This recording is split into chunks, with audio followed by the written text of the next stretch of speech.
Welcome to our webinar, Spring Shots, the Pros and Cons of Equine Vaccines, with Dr. Joyce Haman.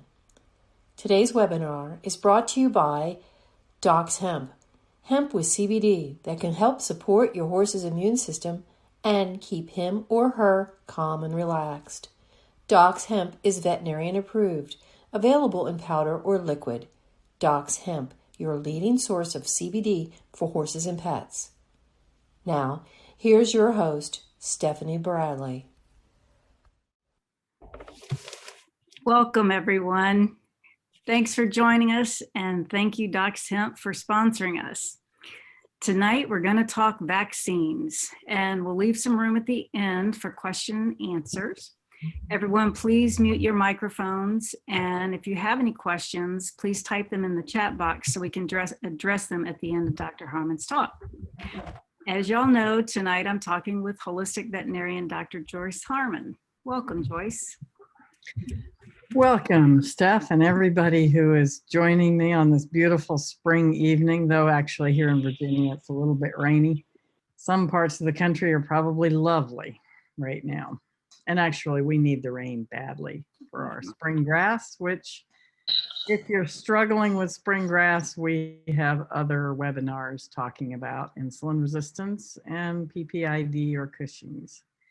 So you can check those out on our YouTube channel.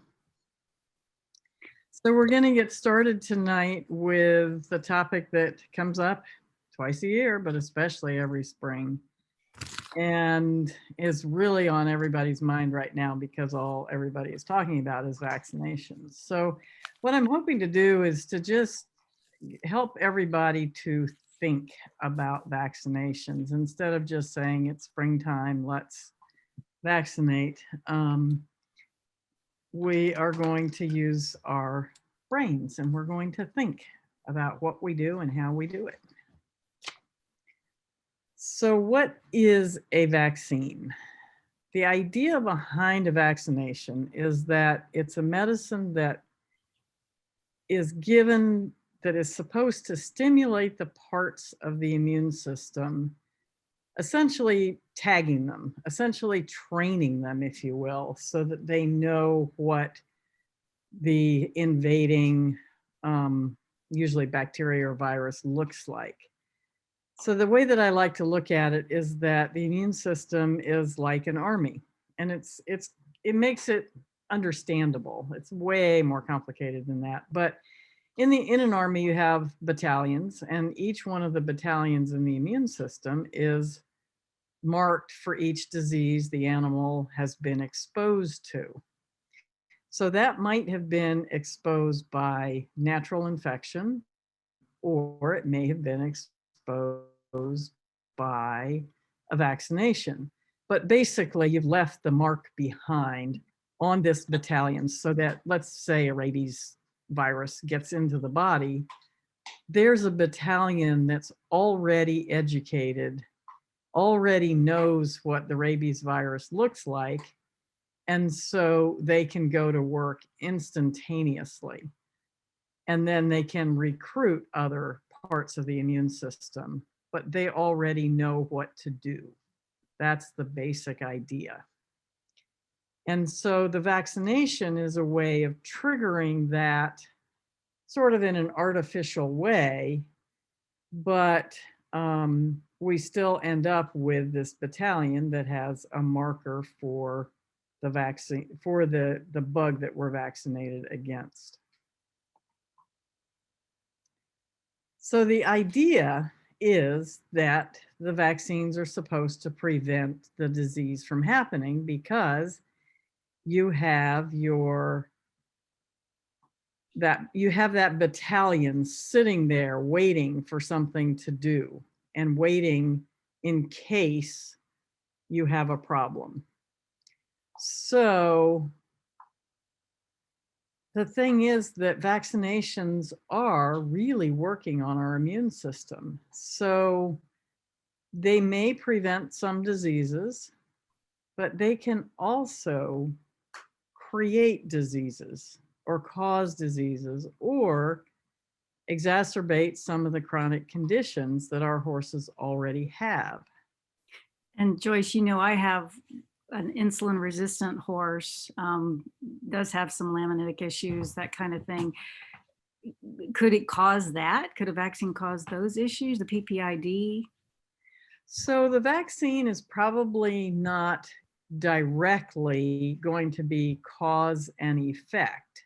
Like I give this vaccination and next week or next month, my horse is going to be insulin resistant or have PPID or have respiratory allergies or have skin disease or anything else. But you are working and wearing on that immune system. So you're constantly prodding the immune system. And the immune system is a really important part of the body. So the immune system can be aggravated, if you will, by the vaccine. And if the horse already has a weakness, you absolutely can trigger it and make it worse. And in conventional medicine, we really don't look at the longer term effects of vaccination. If the horse doesn't have a reaction in the first 24 hours, maybe 48 hours, we figure it's not caused by the vaccine. But what we aren't looking at is especially a lot of the allergies that just get worse and worse and worse every year. Well, what do? Every year we hit the immune system in the springtime, and then all the pollens come out and our poor immune system doesn't know which way to go. So it's not a direct cause and effect, but it's a contributor to our chronic diseases. Vaccines, fortunately or unfortunately, are required by many boarding stables. And so this is one of the reasons that we have to really think about it, because we have many of our horses, many of you people are here because you have horses who have other issues and you are trying to do the right thing and keep them as healthy as possible.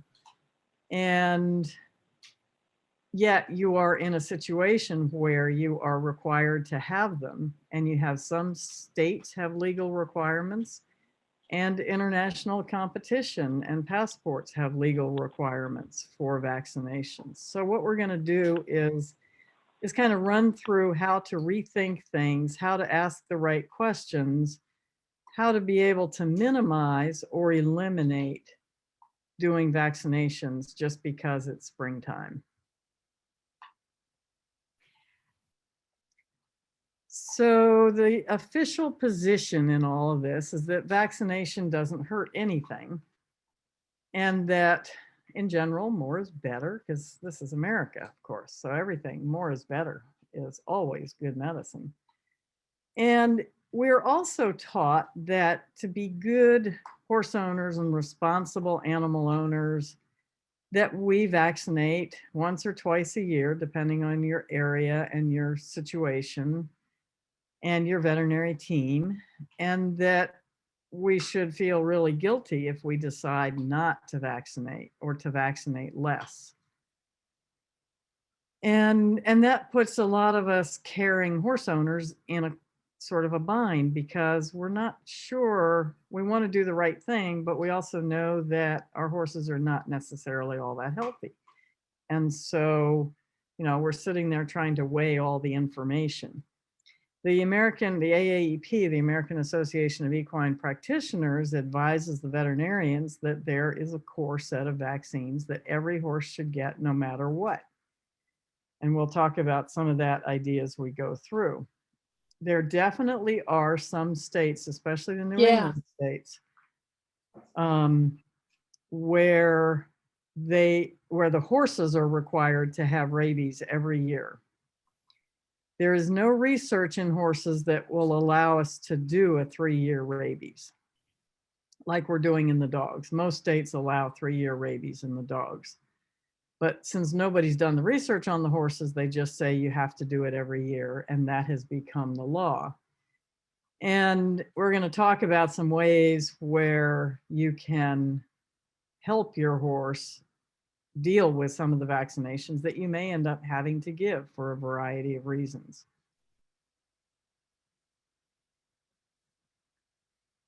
So what we want to do is think about vaccination rather than it's January, let's vaccinate. And Joyce, I'll interrupt you here Yeah. because this is every year, every spring, I'm always asking you about the Potomac horse fever vaccination. And every year you tell me to talk to my vet and see how many cases have been in the area.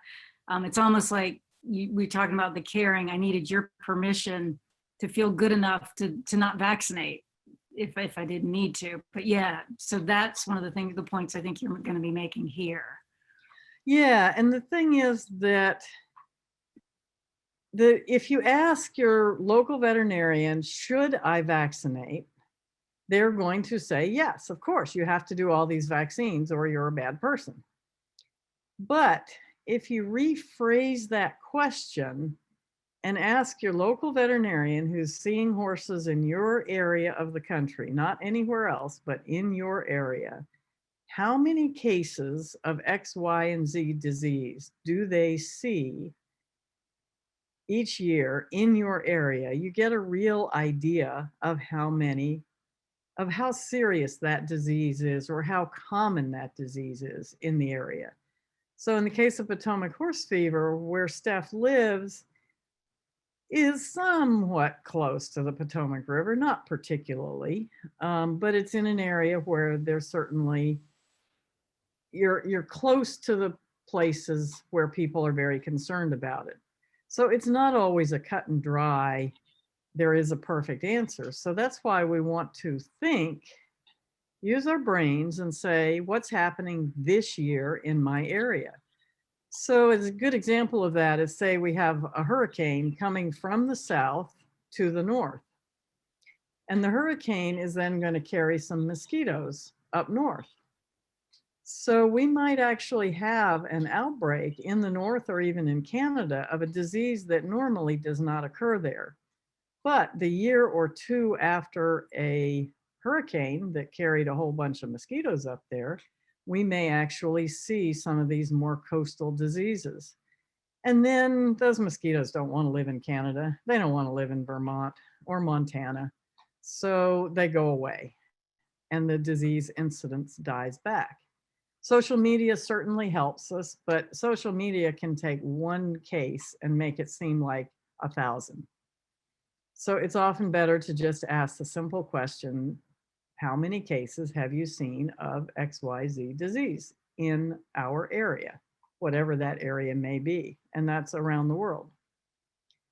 So we want to use what's needed in our part of the country, our part of the state, because you can have completely different scenarios in different areas inside one state. And then you're going to think about your individual horse. And what does that horse need? That's what we're going to be talking about. So the unhealthy way to go about this is throw the book at it. It's not going to hurt anything. So we're not doing much. Let's vaccinate everybody for everything. And then we come, and that's usually what we do in January and February. Everybody's kind of got time. Nobody really wants to ride. The vets are not so busy, and it's a really easy time to catch up on all of that. And we end up with the same thing in kind of September, October. So we repeat that process in many parts of the country. So we're going to work on healthy thinking and holistic kind of thinking. So vaccination may not be all that bad. And I think it's important to say that there are certainly people out there who will say every vaccination is a bad thing. And as we talk about some of the individual vaccines, we're going to find out that maybe or maybe not. But every animal is an individual, and every farm situation is an individual. And you can even have different horses on the same farm that really have a different vaccination requirement or need to not be vaccinated. So you want to tailor this very much to your individual horse, which is really what holistic medicine is about. What does my horse need? the best prevention for almost every disease is a strong immune system. And that may not quite hold true in the case of rabies, because you can get bitten even if you have the best immune system in the world. But for most all of our diseases, a good, strong, healthy immune system is our best defense. And we did a webinar a couple of months ago on strengthening the immune system. That's up on the YouTube channel. We have, there are other webinars that have been done just on generally making your horse healthy, grazing, and all kinds of stuff like that. So check out the YouTube channel. We also want to pay attention to stress, because stress is a huge factor in the immune system. And we all know, if we're humans in this world, what stress does to us. We get run down, guess what? We get sick. And with all of the talk about COVID and being unwell before you catch it, it's the same sort of thing. The more stress, the more sick we are, the more likely we are to get something. And that is so true of our animals. But what stresses one horse may not stress another horse at all. So one horse may be stressed by moving a pasture mate. One horse may be stressed by moving a stall from one end of the barn to the other. And the next horse may not care until you're 3 weeks on the road in competing all over the country. And then they start to feel a little bit of stress. So know your horse and be very thoughtful about what makes that horse stressed out, because that will affect your immune system. And then you want to add more immune support. If you have an immune disease, a disease that directly affects the immune system, like Lyme or EPM, allergies are the biggies. Most of the Lyme guys and many of the EPM horses will relapse if they get vaccinated, because that part of the battalion that has to work on the vaccine is not available. And the whole body is required to go after the information from a vaccination. And so you actually get, for about 10 days to 2 weeks after a vaccination, you have immune suppression. And that's when things like the Lyme come back out. And we talk about that a lot in the Lyme webinar. So what are titers? Because you'll hear people talk about titers, and I talk about titers a lot. But what really is it? So when we are measuring this battalion's response, we're basically measuring how big and strong and healthy is that battalion. All you do is you take a blood sample and you send it to a lab. And there are only certain labs around the country that do these titers. And I will help provide lists for veterinarians that make it easier for them to send in the blood, because a lot of times if you just send it to the regular lab, you don't get a very complete result for these titers. Some vets may not believe that titers are any good. They may not want to draw the blood. I think, Steph, you had an issue with the cost of what the vets were wanting to charge for. I got a big surprise last year where they charged $400 per titer, per rabies titer. And so I would suggest everyone ask for the price too before they do their titers. I had 4 Yeah. One of the things that happens, unfortunately, is that since many of the vets are not comfortable with it, they are charging a lot because they are hoping that you won't do it. And it's just a way of sort of trying to avoid doing it because they don't really understand it, or they don't believe that it's useful. And I have to say that a titer is not a perfect indication of how well protected your horse is, because there's this whole thing called cellular immunity that we cannot measure, because it's in the cells in the body and it's ready to work in a moment's notice, but we can't measure it. So we can't tell how well protected the horse is. But the titers that we can measure are a good indication of whether we have a strong immune system response that should be ready to help the horse fight the disease. The other thing that can be very useful is that a titer and a number on a piece of paper can help a boarding stable feel more comfortable that a particular horse is protected against a certain disease and may accept that in lieu of vaccination. Not all of them will. Some of that depends on how comfortable their veterinarians are with the idea. Some of them just have rules and that's the way it is. But this is something that it is a measure. It's how they decide whether vaccinations work or not. They look at these titers. They're antibody titers. We keep hearing about antibodies in the news these days. And this is what we're measuring, is the antibodies made by that battalion in the immune system. So you'll also hear a lot of stuff about nosodes.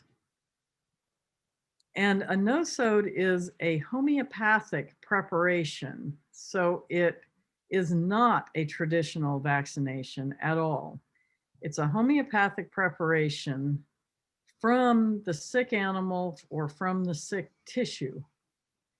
So if you were to, let's say Strangles. Strangles makes a lot of snot and pus out of the nose, out of the abscesses. And if we're going to make a nosode for Strangles, we're likely to make it from that snot, not from the vaccination. That's a whole different beast than a nosode. The nosode itself is made from the sick animal or the sick tissue. And they have to be well made. And unfortunately, they now have gotten to be very hard to get because the FDA has been kind of messing with homeopathy. And unfortunately, the only people that are making some of these days are some small companies.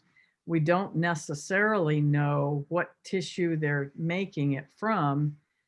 And if you want to make a proper nosode, it should be from a sick animal or the sick tissue before you've done any drug treatments or any other treatments, because otherwise you're actually making the preparation from the diseased tissue plus the drug. And in homeopathic terms, that is not, that's not what we want to be giving to our animals. The other thing is that we don't want to just use nosodes in place of vaccination. And we did a long time ago. That was the thinking. We just replace all of our vaccinations and give them nosodes. Simple. Vaccines here, nosodes here. But as a homeopathic remedy, each one of those doses is a treatment.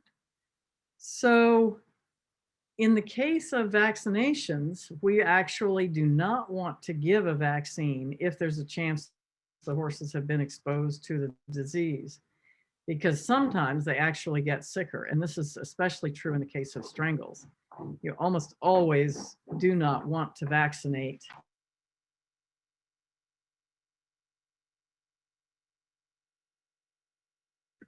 Joyce, I accidentally muted you. I'm sorry. That's all right. Where was I cut off? Each dose of a homeopathic nosode is a treatment. And so if we just replace our vaccines with nosodes, then we are treating our horses with a homeopathic remedy on a very regular basis. And it may or may not be what we really want to do. So that's kind of the thinking over the last 10 years, is that we really want to use this if the disease is nearby or if there's a high likelihood of getting that disease. So some of our Lyme areas of the country, this might be useful if we could get a decent Lyme nosode that we know is made from a sick animal that's not been treated and not from the vaccination. So they are not a replacement, but they can be very, very useful, and they can be extremely useful in the face of a disease outbreak.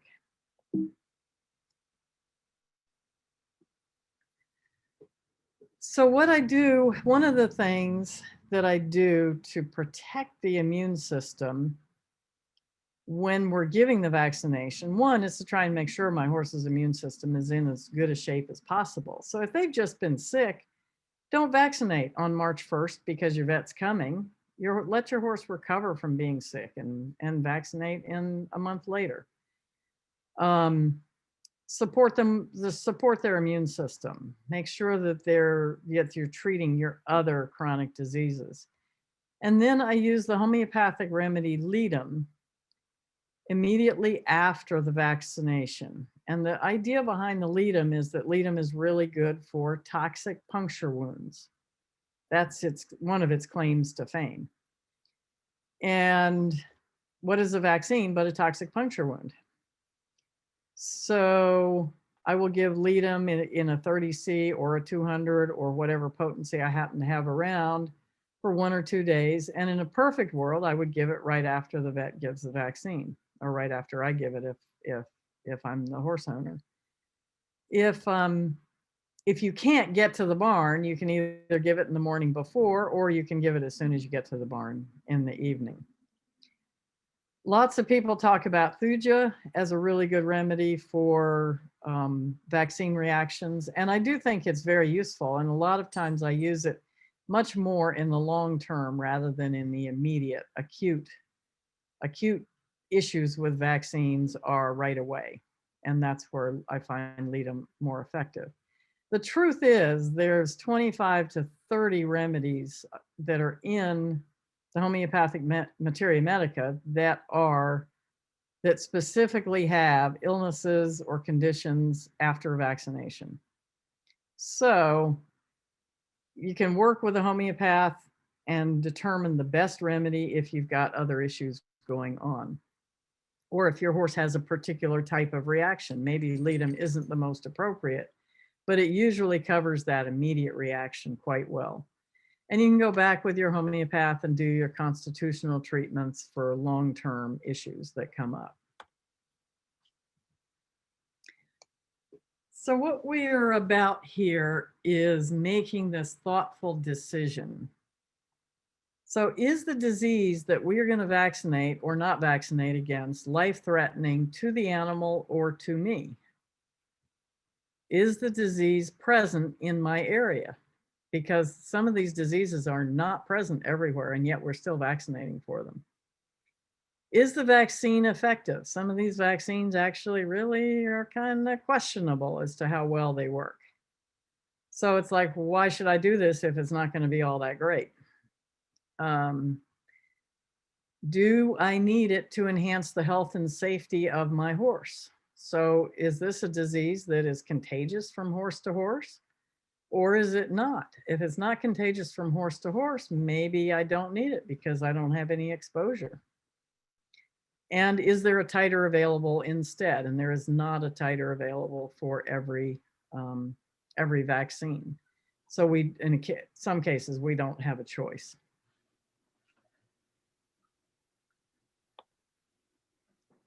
So I'm just going to run through our common vaccines. If you look up on the Association for Equine Practitioners website, there's a whole bunch of other vaccines that we really hardly ever talk about. You can vaccinate for anthrax. They even have a vaccine against snake bites. And that might be an interesting thing to look at if you are in snake bite country. Personally, I don't know much about that as a vaccination. I have heard of it. I don't have any idea how well it works. And we're not really going to talk about it here, but if you want to see every possible thing you can vaccinate a horse for, the Equine Practitioners site will tell you. So flu, our first one, is a non-life-threatening disease. Horses don't die from flu. I suppose you could have a really old horse, just like you can have a really old person that will die directly from the flu. But it is not a life-threatening disease in general. It's transmitted through the air from horse to horse and potentially by people touching one horse's nose and then touching another horse's nose, horses drinking out of the same water tub, horses touching each other. So it is transmitted horse to horse. It can be transmitted through a showground because it'll be transmitted through the airspace, even if your horse isn't right next to the sick horse. The thing about flu is that it's an annoyance. But guess what? If you get the flu, you don't go to the same horse show or the same clinic. You stay home and you're sick and you get better. And then you go off to your competitions. If your horse is sick, you miss the show, you miss the clinic or the trail ride, and your horse gets better, and then you go out again, no problem. It is also a very treatable disease with herbs, homeopathics, and even conventional medicine. Most of your horses are going to recover, though because it's a virus, most of the time people treat with antibiotics and it really doesn't respond to antibiotics. So you're better off with your herbs and homeopathics. The vaccines are actually not that effective against flu. They can probably help, but a strong immune system will do you a lot more good. So if you're going to a competition, we talk about this some in the immune system section, strengthen your probiotics, strengthen your vitamin C, and make your horse's immune system healthy. We do not get super high titers on the numbers. In general, this is not one that's worth spending the money on the titers because we can treat it. We're not going to lose our horse to this disease. So you can check the titers for sure for your barn or for your own personal benefit because you want to know. Rhino, for the most part, is the same way. It's a non-life-threatening respiratory disease. In fact, it's more like the common cold in the horse world, but it's not a coronavirus. It's a herpes virus. So we hear, though, a lot about rhino in the form of this variant, basically, that is neurologic, and that is contagious. However, our vaccination does not protect against the neurologic form. So, vaccinating for the respiratory form is not the answer to the neurologic form. The respiratory form is, again, an annoyance. It is transmitted horse to horse. It is transmitted through the air, so you can pick it up at a competition. But your best defense against the neurologic form is not more vaccination. And there's a little bit of controversy, but no final published paper. There seem to be some of the horses that are heavily vaccinated against the respiratory form that seem to get the neurologic form worse. That is not a guaranteed peer-reviewed paper, but there have been some incidences where that has appeared to be the case. And if you look at where most of these outbreaks are, they're mostly in competition horses or racing horses. And those horses, for the most part, are heavily vaccinated. And so if the horses are heavily vaccinated, their immune system is usually actually a bit suppressed. And so if this neurologic form gets in there, it's going to take over. So that's one, you're not going to see big high titers if you test for titers, but when we're looking at titers, what we're looking for is that they have a positive titer, a positive number, that they, if you have a low number, a low positive, you can check again the next year, and you can check again the year after that. And then you end up with several data points. And if those are all about the same, then that's your horse's response. And they're not going to make a big number, but they do have good protection.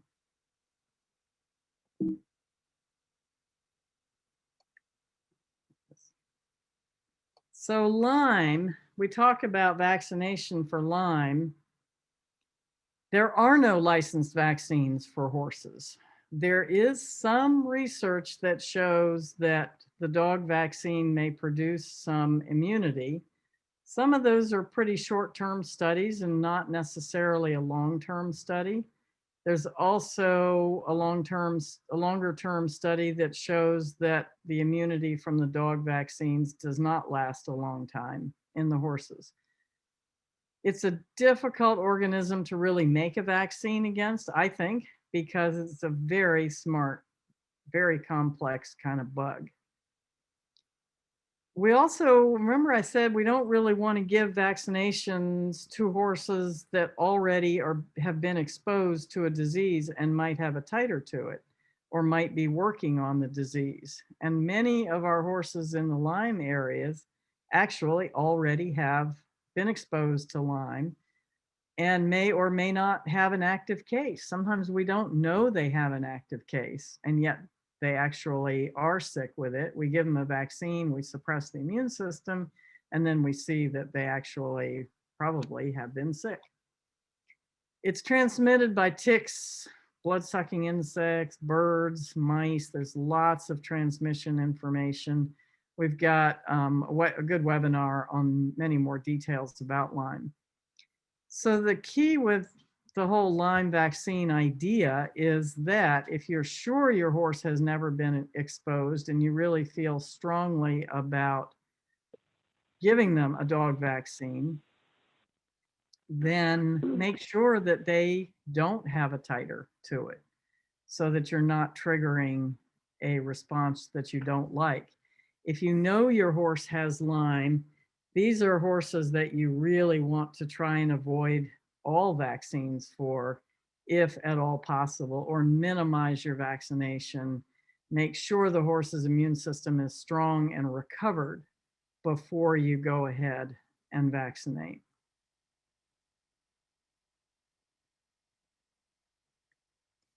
Rabies. So here is a vaccine, or here is a disease that is life-threatening to both the horse and the owner and anybody else that handles that horse if they are rabid.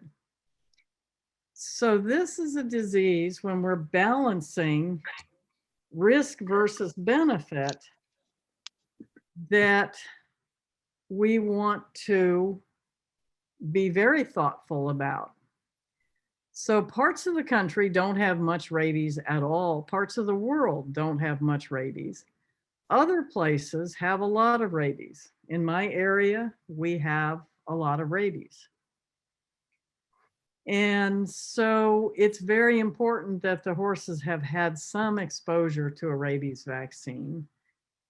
The one thing about the rabies vaccination is that of all the vaccines that are out there, it actually works really well. It produces a very strong titer and a very protective titer. So me as a veterinarian, I was vaccinated for rabies in vet school along with everybody else. And a few of us old veterinarians had their titers checked. I haven't had mine checked, but veterinarians who had been vaccinated 20, 30 years ago, 40 years ago, interestingly enough, they still had a nice titer, and they still were considered that they had a protective titer. So it works. It gives excellent protection. And Joyce, let me ask you about my guy, Brooks, who is insulin resistant and prone to laminitis. His titer this year, actually it was last year, was low, is 0.8. But you talked about data points, and from 2015 to last year, he was hovering around 2 to 3. So because of his issues, we've been really cautious, but should I consider vaccinating him this year? So that's a really good point, and that's a really good use of those data points. So the sort of official titer that is considered protective, and the numbers really don't mean anything, they're just numbers, but it's 0.5. 0.5 is considered a protective titer against rabies. So many horses will have a titer that is 10, 5. The test doesn't go past 14. I have a bunch that are just greater than 14. We don't know how high they are because the test doesn't even go that high. So if you have a low titer, in this case, in the 2 range, we still have, if 0.5 is protective, 0.5 times 2, or 2 times, is still, let's say we needed a 1.0 for a horse, or we needed a 1.5 for a horse. 2 is still well in the protective range. But here we have a horse that had a titer steady for a couple of years and now is dropping down almost to that 0.5 range. And we are in an area where rabies is actually quite common. And the problem with horses is that they live in a paddock. A rabid fox or a rabid raccoon or whatever comes staggering across the paddock, and the horse is curious. So they stick their nose down to see what this weird behavior animal is, and they get their nose bitten, which is very close to the brain. And sometimes we can't see that bite because it's a small mouth that does the biting on a big skinned horse. And it's possible to miss that bite. And then you get the horse symptoms can be colic. They don't necessarily have to look like rabies. So at this point in this year with this horse, the wisest thing to do is to pick a time when he really is doing well, and not when you've just had a little mild bout of laminitis, or you've just had an issue that you've had to deal with, but when he's stable and solid. And I would go ahead and vaccinate him this year, give him the lead-in right afterwards. And then next year or the year after, we'll check his titer again and make sure that he made a titer. Because every now and then you get a horse that's just not capable of making a titer. And there's no point in continually vaccinating them because they aren't able to make that titer that we can measure. Okay. So for him, that's the individualization of it. And that's using those numbers wisely. Yeah. Most horses will have a really high titer, and 1 or 2 shots in their lifetime is probably going to keep them well protected. Potomac horse fever. This is another one. This can be life-threatening if you're in an area where there's a lot of Potomac fever. It tends to be waterways. It's insects that they're the macroinvertebrates that live in the water. The insects that are attracted to lights at night. So don't leave your lights on in the pastures at night, because that's going to attract insects that may be likely to transmit it, especially if you're in an area near some of the waterways. So life-threatening, may not be in your area, and the vaccine may be only about 70% effective. It does not make high titers like the rabies vaccine does. And so this is a vaccination that you really have to think hard about. It does not seem to be as harmful to the horses as some of the others. But if you're in an area where there's a lot of Potomac horse fever, and I live near the Potomac River where all this was discovered just about the time I was in senior in vet school, we will probably vaccinate our horses that are along the river if their titers get really low. But we'll check titers on the ones that that we know we vaccinated in the past. We'll check titers, see if they have some kind of a titer, knowing that even the vaccine is not going to be a guaranteed protection.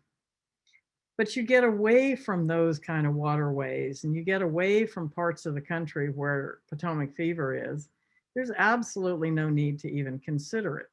So this is where you ask your veterinarians about what's the best, or how many cases there are in the area.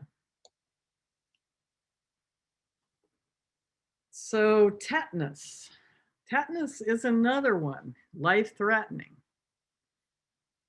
And horses seem to be extremely susceptible to tetanus. It's in the soil. It's probably in the soil almost everywhere. It generally is going to enter through wounds. So it's not contagious horse to horse. You're not going to give anybody else's horse tetanus. But on an individual level, horses should have some kind of protection against rabies. Tetanus. So the tetanus, unfortunately, we do not have a titer in order to test our horses.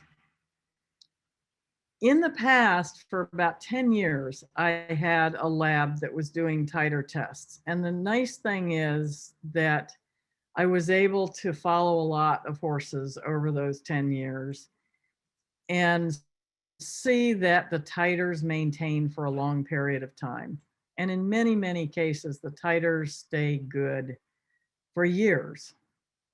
Now we don't have a test. There's a German test that I had access to for a while, but have not been able to get that recently. So we don't have the ability to check our titers. This is a life-threatening condition. Personally, I think horses may only need it every 2 to 5 years, probably closer to 5 years. The humans are only given it about once every 10 years. If you have any concerns at all, stick on the 2-year program. You can push it out to 5 years. It seems to not be a big problem, and it unfortunately is very difficult to get just tetanus. A lot of the veterinarians don't carry just a tetanus vaccine. So it's worth doing a little bit of research. It's worth keeping some records. It's definitely worth skipping some years, but this is one that we do need to pay attention to. Areas of the country that really are backwoods, where horses never see a vaccination, we actually see cases of tetanus. Most of the areas of the country, you'll find veterinarians who've been in practice most of their lives and have never seen a case of tetanus, because I think the vaccine works. So if a horse gets one tetanus shot and then is sold to somebody who doesn't vaccinate them for 5 or 10 years, the horse is still protected because it got its one tetanus shot. And then maybe it gets sold to somebody else who vaccinates, and they get another vaccine. But we know that a lot of our horses don't get vaccinated every single year. So this is where you put your thinking cap on and you decide what your risks are. And you certainly have, some horses go out and get cut every day, or not every day, but every week, or it seems like every day. And other horses have a very good sense of self-preservation, and only if the barn collapses on top of them are they going to get a scratch on them. So you've got to take your horse's personality into consideration. Strangles. Strangles is actually not life-threatening, except in a few cases, mostly with poor management. It is a messy, nasty disease. It can be expensive to treat, but it is not a life-threatening disease. It is a very contagious disease, and it will stay in the soil or on the wood in the barn, on your equipment, on your grooming equipment. It's very easy to carry it on your clothing to another horse. But it is not everywhere by any stretch of the imagination.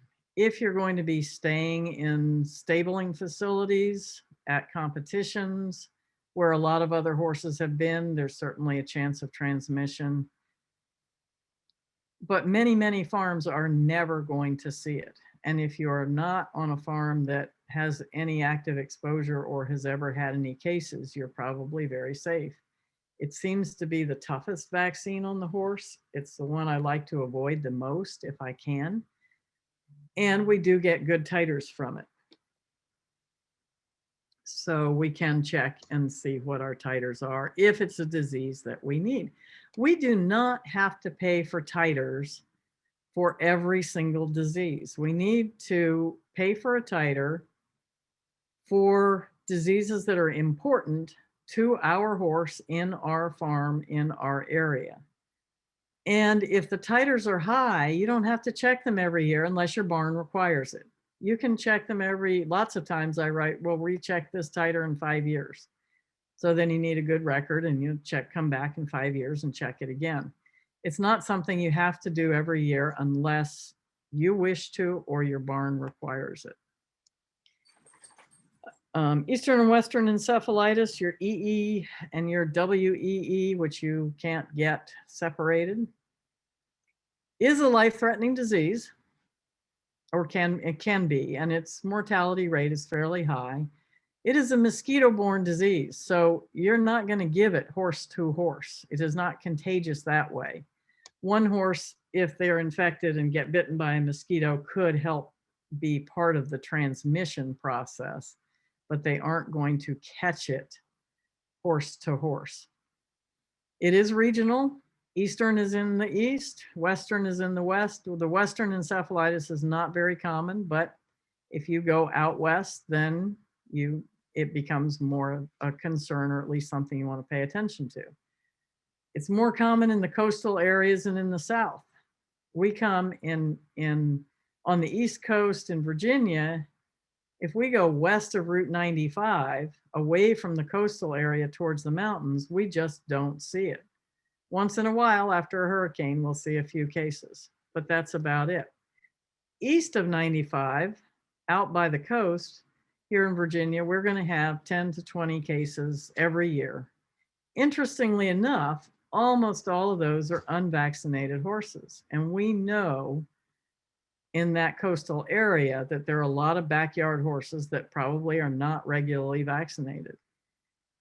And yet those are not the ones that are getting sick. It's the ones that have no record of vaccination that are getting sick. It doesn't make high titers, but year to year, 2 or 3 years in a row, or every other year for 6 years, you have 3 data points, you know that you have a steady level of protection. West Nile definitely can be life-threatening. It's another mosquito-borne thing, and it is very regional at this point. Keep your ears open to see how much is in your area. It's not common at all in Virginia anymore. There's been a case here and there. Some areas have had absolutely no cases. And other parts of the country, and it's not just coastal areas, interestingly enough. There's some Colorado places, which is totally landlocked. There is some a couple of New York locations where West Nile just seems to be happy, unfortunately. And so we have to ask different questions if there's a lot of cases around versus if there are no cases. We usually get really good titers and they usually last a long time. So we start to wrap up this look into how we're going to think about this. The other thing about West Nile is that the vets have been told every horse should have it. So they put a lot of pressure on you, even if there hasn't been a disease in the state in 5 years. They still tell you you need to get it. So if you're going to vaccinate, then think about your insect-borne diseases. Usually you have a high enough population in June and July, all the way to the first good killing frost. Now, if you're in Florida, you're not going to have that first frost. So if you're in Texas, I guess you got a frost this year. But in those parts of the world, these diseases, especially your Eastern encephalitis and your West Nile, tend to be prevalent or occur all year long. Up north, you may only have 2 or 3 months in which those diseases could even occur. So if you're going to vaccinate, do it in May once. You don't have to come back and do it in the fall just before the first frost, because the mosquitoes are going to go away. And the odd mosquito that's flying around on a 70-degree January day is not likely to transmit it. If you are in an area where there is a lot of it, you might vaccinate in May, but then you want to check your titer. You may not have to vaccinate for another 2 years or 3 years. If it's not borne by insects, like rabies, we didn't talk about botulism, but that's another similar to sort of tetanus as far as the vaccine goes.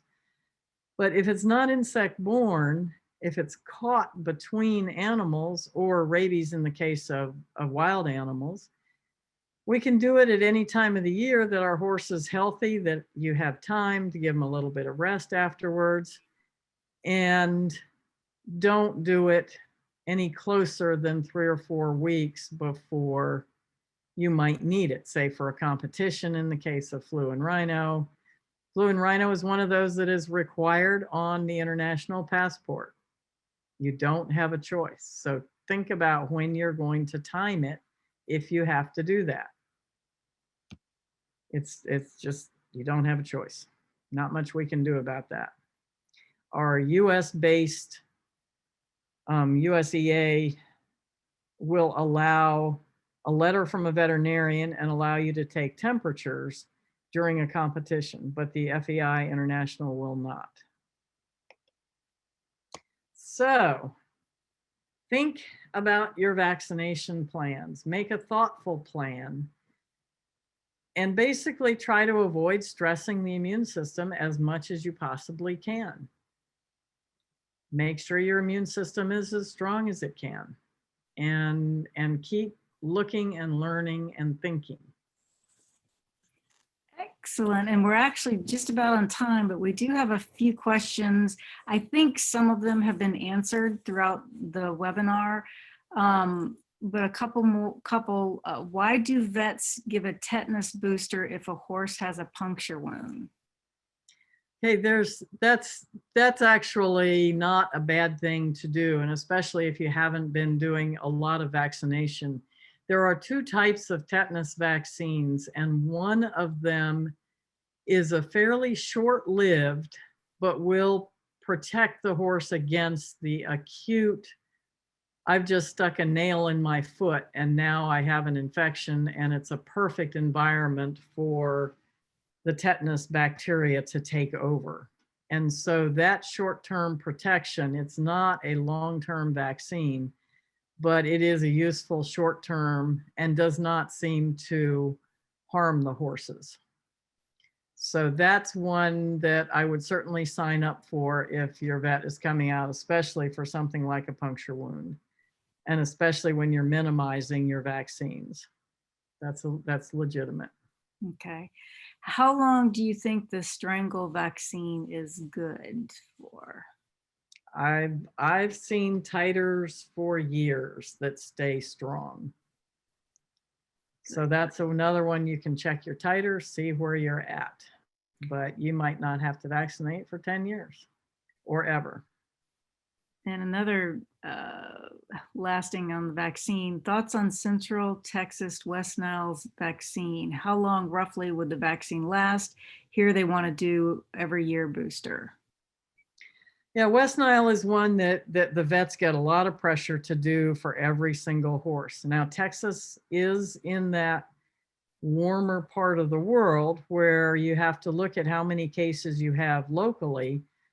But if you check your titers, I find the West Nile titers stay strong for many years. And if you've got a good, strong titer, then you should be well protected.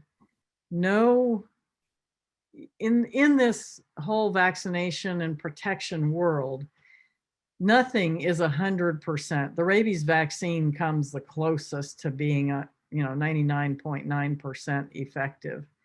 But even our own immune systems can get overwhelmed at times. And that's where you pay attention to stress and overall immune health.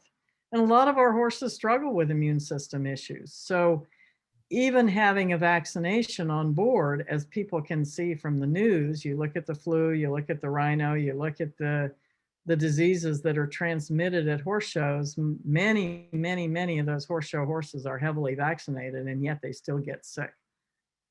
So you have to be aware that nothing is 100% in this world. But if you have a good, strong titer, the chances are very, very good that your horse is going to not catch or weather any disease that they get quite well. Great. What are your thoughts on Dr. Dodd's Homeopathic titer? Homeopathic, yeah. Homeopathic. Dr. Jean Dodds is the queen of vaccine knowledge, scientifically based, excellent information, excellent interpretation, and you can send vaccine titers through her, as well as you can send them through the direct labs that do it. And the one thing that she does, and if anybody wants to read about the science behind vaccination or not vaccinating, she has the data. And she's written a lot of stuff, mostly about dogs, because that's where her expertise and phenomenal amount of research data has been done. But basically, an immune system is an immune system, whether you're a dog or a horse or a cat or a chicken. And so that is an excellent resource and an excellent place to send blood samples. Another person is actually awaiting results from Dr. Dodds. She says, if the titers prove inadequate, what would be the appropriate dosage of nosodes if she's using them from the I&E Organics Homeopathic Kit for equines? So we go back to, for that answer, we go back to our nosode slide, where we do not want to be just giving nosodes to replace vaccination. If your horse's vaccine titers come back good, you're good. You don't have to do anything until a few years down the road, depending on how strong that titer is. You might recheck in a year, you might recheck in 2 or 3 years, but there's no need to be giving nosodes. The nosodes really should be given if the disease is present in your area or you're at a high risk. And that particular company, I do not know if they are making their nosodes from the correct disease tissue, or if they're making their nosodes from the vaccine, which is usually we use nosodes made from the vaccine itself to treat reactions from vaccines. And that can be a very, very helpful aspect to homeopathy if you're working with a homeopath. Okay. This is new to me. Vaccines and ear aqua plaque make it worse? I don't even know what ear aqua plaque is. I'm not quite sure what that question is about, but if that is an ear condition, any chronic disease kind of condition can be aggravated, and many tumor type of things, especially sarcoids in horses, will get worse each year after vaccination. The body is sort of trying to reject it, and things that appear as a growth often get triggered and made worse by vaccination. I'm not sure whether that answers that particular question, but right. That is something to consider or observe. Yeah. Paige has a question about the timing of the FEI vaccination and wants to make sure her thoughts are correct. So I think she was trying to figure out when to give the, let's see, Well, with the FEI, what happens is, I believe it's a 6 month, they have to be done twice a year. I can, And so, oh, here- sorry. go ahead. But so from what I saw from the website, it is required, but if you're not going to an FEI competition, it just has to be once a year. Mhm, So right. my thought was that if I gave it to him in late May, then it would last the 6 month period, and then he'd have all winter to sort of recover. I mean, he doesn't get any other vaccinations. I don't really think he's even had a rabies or tetanus lately. So Right. I just, No, that would, you know, that would if it's be required, really, I want to help him, you know? yes, that would be excellent timing. So if you're not going to be competing in that second 6 month period, absolutely do it at least 3 weeks before your first requirement for it. And then wait as long as you possibly can. Yes, because if I did that, then he would just need it in late May the next year, and it would even up that he just needs the one a year. Perfect. Great thinking. Very good. Joyce, do you know if there's a good reference document or research webpage that has titer info that these folks could share with the vet or boarding barn? There is not a lot. Dr. Jean Dodds, if you search on her name, you'll find all kinds of articles that she has written that are good information. There is not a tremendous amount written about the interpretation of titers, partly because I think the vets feel that, a lot of the vets feel that it's not really a valid, still not a valid sort of diagnostic thing. There is I suppose we could probably put up I have a list of the labs that do the different vaccine titers that I often will give to people to give to their vets so they know where to mail it. The vets have to be the one that mails it and has an account. You can't just send in blood. To Jean Dodd's place, I believe that if your vet will draw, or you can draw your own blood, I think you can send that in to her directly, to her lab. But to the other university labs that run them, you have to go through your veterinarian. But they don't offer any interpretation.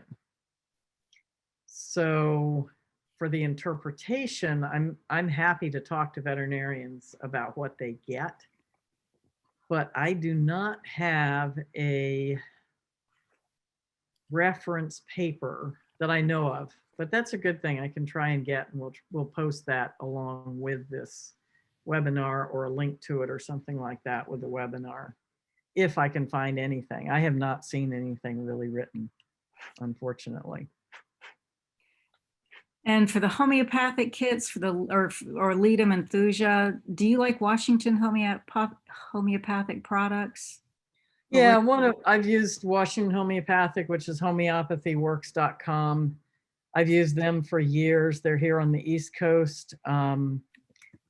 On the West Coast, there's Hahnemann Pharmacy, there's Boron, the little blue tubes. And the truth is that these days you can get homeopathic remedies at many of the sort of Whole Foods type or better grocery stores that have a little natural product section. And I'm finding people are getting a lot of remedies at some of these grocery stores. Yeah, and I guess Amazon as well. So we do have a few more questions, but we're at 8:40. What do we think? Well, what are the questions? We can always answer too. Let me Are there blood tests that can measure general inflammation levels? I've got a horse that develops laminitis and overall body inflammation consistently after vaccination. However, the vets don't believe me and say it's not possible. The best thing to do is to not vaccinate that horse. That is very definitely a vaccine reaction, and that is a real, unfortunately, you're kind of fighting against your vets, your boarding stables, but if it's your own farm and facility, the easiest thing to do is to say that you're buying your own vaccines. And you are, or not. But you are taking it under your control. If you are in a barn situation like that with a horse that's that reactive, it's a really, really tough situation. And I definitely have people that end up moving because their horses absolutely can't tolerate it. But there's certainly a good deal of risk of that reaction getting worse. You can certainly try the lead 'em approach right after vaccination. You can definitely work with a holistic vet on your, immune system, laminitis, and all that kind of stuff.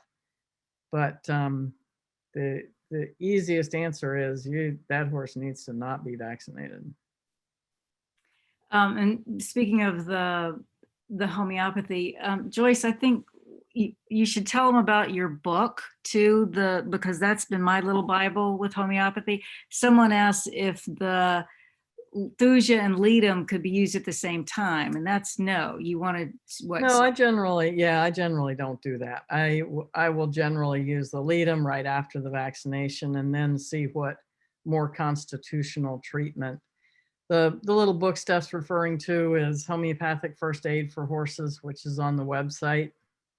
And that it is a first aid book. It is not a constitutional prescribing, but it lets you learn how to use homeopathy really quite effectively for the everyday stuff. And I can say small animals and large animals, it has helped the quality of life of my animals, a lot. So definitely. Can Banamine be given at the same time after the vaccine as well? If you're using the remedies, would you want to do Banamine, or do you want to stay away from it? I usually try to avoid it. There certainly are some horses that I think you get stuck doing it because you're having to vaccinate despite your horse having a reaction to it. And so it's sort of like, what's the best thing for the horse? You're having to do this vaccine that you're going to have a reaction to. Give them the Ledum, go ahead and give them the Banamine. Okay. Another question. We travel from California to Vermont each spring and fall. What vaccines should I give? And how do you not get vaccines you do not want when they are bundled? You have to look for vaccinations. As far as what to give, that's the purpose of this webinar, is for you to sit down and think about what's in each area. In Vermont, you will have to vaccinate for rabies. You won't have a choice. But that's probably the only one you're going to be required to. And the bundling is a real issue. And sometimes you can find individual vaccinations and you may have to order them yourself, and it's perfectly legal. You can go to Valley Vet and order a lot of vaccines. So there's nothing that says that your veterinarian is the only person who can get a hold of the vaccinations. They are available for the public, but you got to do some of your research to decide, find it, and then decide which ones are important in your area for your horses. Okay, we'll do one more. It's interesting how people aren't required to be vaccinated 1 to 2 times a year, not even dogs and cats, but it's pushed very strongly for horses. What are your thoughts? Listen to the webinar. I think we're way over vaccinating our horses. And most of the time, if you check titers, you're actually going to find that you don't need to vaccinate for anything. And if you think about what you even need to check the titers for, you end up with checking 1 or 2 titers. And if you have 100% control, much of the time you're only going to end up checking 1 or 2 titers. You're going to find out your horse has good protection, and it's very simple. But we don't always have that control. And that's one of the reasons for doing this webinar, is to try and help you navigate some of the requirements that are out of your hands. But if it's in your hands, horses don't need it. Most of these horses will hold their vaccine titers for years, if not their entire lifetime. Very good. Well, thank you. I always learn, even though I talk to you all the time about my horses. Great. Well, thank you all for coming, and put your thinking cap on. This is all about thinking and learning and finding out what you and your horse need. And isn't it about trusting your intuition and your gut? You guys know what your horses, that's what I've had to learn with my horses. My horses tell me what they need. Yes, and if you feel really bad about doing it, maybe there's a reason that you need to back off and be a little bit careful. And then call Dr. Harmon and you'll feel better. Yeah, Well, we do telephone consults to try Yeah. and help people navigate this. Yeah, and that's what's given me the confidence to work with my other vet that's local. So, all right, thank you everybody for joining us, and thank you Docs Hemp for sponsoring the webinar, and special thanks to Dr. Harmon. We will be back next month for another Wednesday webinar, so we hope to see you then. Y'all take care. Take care.